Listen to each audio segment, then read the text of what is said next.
반응을 해야 되는데요. 늦게 반응하면 안 돼요. Right now. 즉각이에요. 자, 이거는 부모님들이 더 원하시지 않으세요? 자, 이거 저기 목욕탕에다 갖다 놔. 밥은 먹고 난 다음에 싱크대에다 넣어. 할 때 계속 못 들은 척하고 딴 데 쳐다보고 뭐 자기 딴 거 하느라 바쁘고 이런 자녀를 보시면 답답하지 않으신가요? 엄마가 이거 뭔가 해 그러면 협력을 잘하는 아이들이 사실 이쁩니다. 그래서 네 엄마, 네 아빠, 네, 네, 네 이렇게 즉각 반응, 예, 협력을 잘하는 자녀가 되시면 참 좋겠죠? 예, 그런 아이들은 어디에 가서든지 아마 환영을 받을 거라고요. 근데 그걸 누구한테 배우나요? 많은 연구 문헌들이 과거에는요, 아이들이 언어를 배우고 친구를 잘 사귀려면 친구 또래 집단에 가서 아이를 두라고 했어요.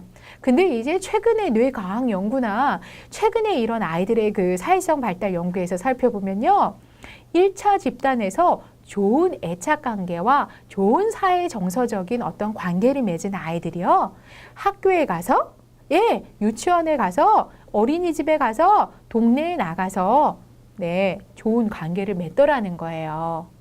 또래랑 사이좋게 지내기 위해서 부모는 어떠한 반응이나 어떤 이런 관계적인 것에 대한 표상을 먼저 머릿속에 입력을 시켜줘야 되는데, 그게 아니라, 네, 가르치기만 하고 학습하기만 하고 뭔가 어떤 행동을 했을 때 보상만 주는 것만으로는 아이들이 건강한 의미 있는 사랑과 정서가 풍부한 관계를 만들어내기가 힘들어요.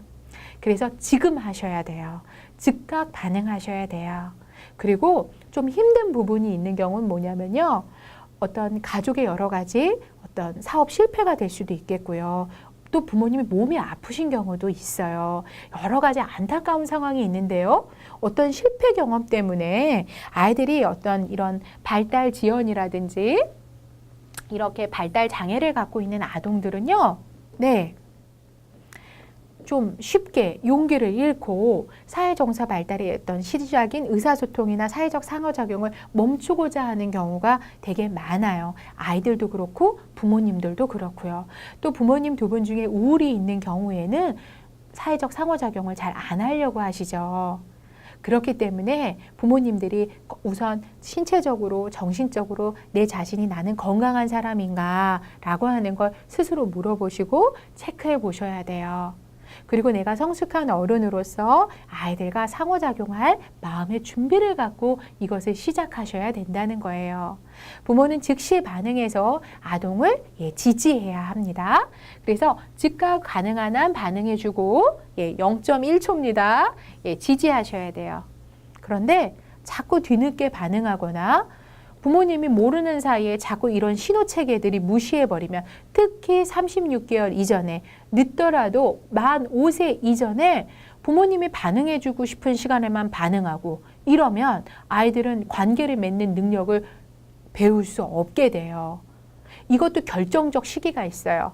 사실 이렇게 사회 정서적인 관계를 맺는 능력은 만 36개월 이전에 다 형성되기 때문에 가능한 한 어린 자녀를 키우고 계신 부모님들은 이것을 더욱더 더 열심히 의미를 부여하고 사랑을 부여해서 관계 형성을 만드는 것에 더 많은 주의를 기울이셨으면 좋겠어요.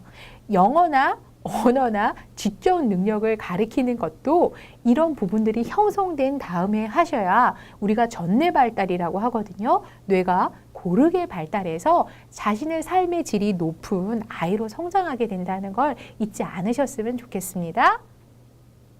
정리하겠습니다.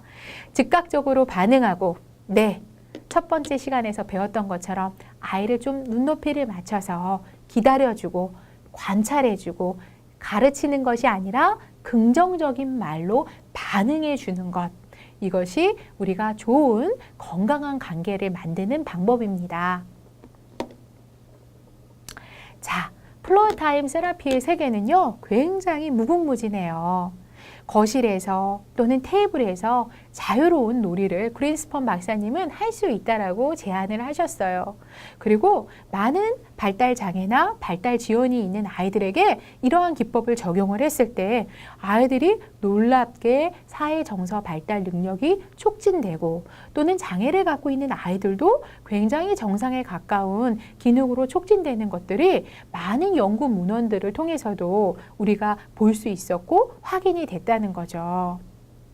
중요한 것은 이 많은 기법들을 가정에서 부모님들께서 다 해보실 수는 없겠지만 저는 4강좌에 걸쳐서 가장 중요한 핵심을 알려드렸어요. 우선 우리가 부모님으로서 아이의 세상에 들어가야 돼요.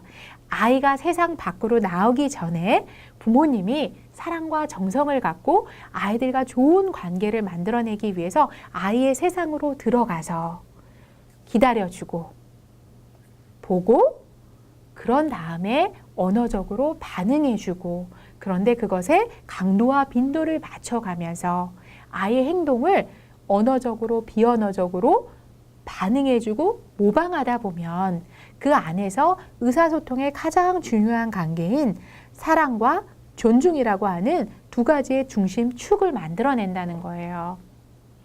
우선 이런 것들을 실현하는 데 있어서 생활 속에 있어서 많은 제약이 있을 수도 있어요. 그러면 처음부터 욕심내지 않는 거예요. 그리고 부모님들께서 생활을 영위하시면서 하실 수 있는 오늘 작은 10분 서부터 시작을 하는 거죠.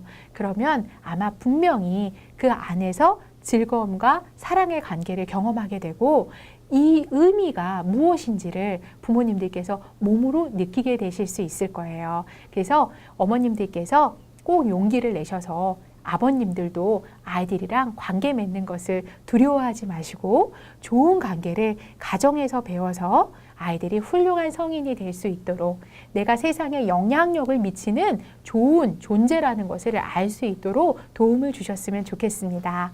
모든 강좌를 마무리하도록 하겠습니다. 감사합니다.